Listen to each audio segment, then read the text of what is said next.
Ward మాజీ councillor గంప సునీధర్ రఘునాథ్ మాట్లాడుతున్నాను.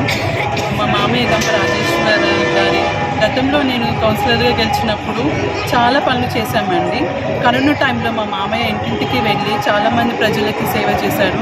పనులు, ఫ్రూట్స్ డిస్ట్రిబ్యూషన్ అయినా, ఫుడ్ డొనేషన్ అయినా బాగా చేశారండి. గతంలో మాకు ఏంటంటే ఫండ్ అనేది 11 వాడికి శాంక్షన్ అయింది.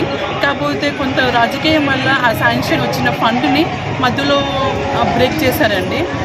మాజీ చైర్పర్సన్ సరిగా లేకపోవడంలో కొన్ని ఇబ్బందుల వల్ల మేము డ్రైనేజ్ అనేది మేము చేయలేకపోయాము. మళ్ళీ ఏంటంటే ప్రతి స్ట్రీట్కి మేము మేము 11th వార్డులో కౌన్సిలర్గా ఉన్నప్పుడు ప్రతి స్ట్రీట్ ఒకప్పుడు లైట్ లేకుండానండి, లైట్లు పెట్టించాము. కొన్ని డ్రైనేజెస్ కూడా కట్టిద్దామని బాగా ట్రై చేసాము. కాకపోతే ఫండ్ వచ్చింది, కాకపోతే కన్స్ట్రక్షన్ వాళ్ళు ఆ ఫండ్ని కరెక్ట్గా యూజ్ చేయలేకపోయారు. సో అది చేయలేకపోయాం కాబట్టి మళ్ళీ మేము ఇండిపెండెంట్గా బీఆర్ఎస్ పార్టీ నుంచి మాకు టికెట్ వస్తుందని ఆశించాము. కాకపోతే కొన్ని రాజకీయ వ్యక్తిగతంగా మాకు టికెట్ ఇవ్వకుండా చేశారు. అయినా మేము ప్రజలకి సేవ చేయడానికి ముందుండి మేము ఇండిపెండెంట్గా మా సిస్టర్ని గంప లిఖిత రామకృష్ణని ముందుంచాము. మా కుటుంబం మొత్తం ప్రజాసేవకి చేయడానికే మేము ముందున్నామండి. సో ఖచ్చితంగా 26 ప్రజలందరికీ నమస్కారం. మా లిఖిత రామకృష్ణని బాజీ మెజారిటీతో గెలిపించారు. నన్నైతే ఎలా గెలిపించారో మా చెల్లిని ఖచ్చితంగా గెలిపించాలని కోరుకుంటున్నాను. నమస్కారం అండి. 26వ వార్డు నుంచి నేను మున్సిపాలిటీ కౌన్సిలర్గా పోటీ చేస్తున్నాను. మా మామయ్య గంప రాజేశ్వర్ ఆధ్వర్యంలో పోటీ చేస్తున్నాను.